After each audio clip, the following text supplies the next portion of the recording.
रात की काली चादर जयपुर के ऊपर खींच चुकी थी। हवाएं हवेली के पुराने झरोखों से सिसकियां भरकर निकलती, मानो अपने बंधनों से मुक्ति चाहती हों। हवेली के भीतर अंधेरा अपनी गोद में समेटे शांत बैठा था। विरासत में मिली इस हवेली के मालिक वरुण को इस सन्नाटे की आदत हो चुकी थी, पर आज रात कुछ अलग थी। एक अदृश्य तनाव हवा में घुल मिला रहा था, जिससे वरुण की रीढ़ की हड्डी ठंडी पड़ रही थी। धीरे धीरे सीढ़ियों से आती पांव की आहट ने उसकी रूह को झकझोर दिया। हवेली में सिवा उसके कोई नहीं था, यह तो बिल्कुल साफ था।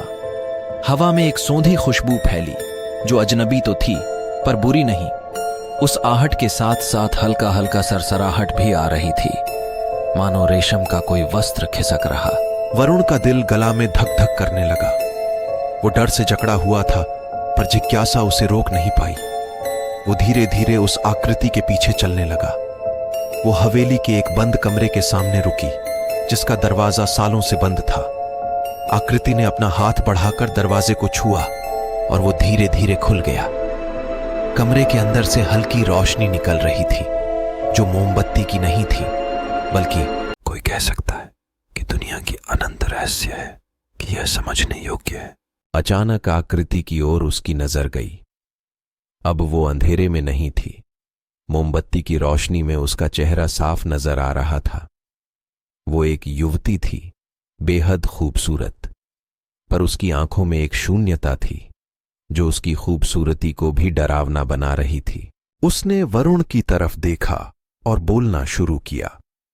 मैं रानी पद्मिनी हूं, इस हवेली की असली मालिक।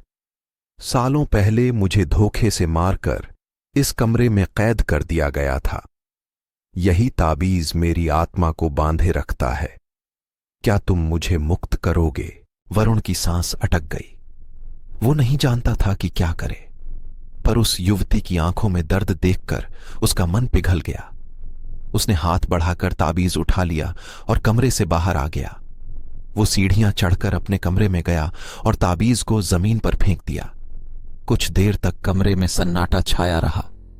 फिर एक हवा का झोंका आया और मोमबत्ती की लौ बुझ गई। अंधेरे में एक हल्की सी हंसी गूंजती हुई हवा में घुल गई और वरुण ने महसूस किया कि हवेली का सन्नाटा बदल गया है।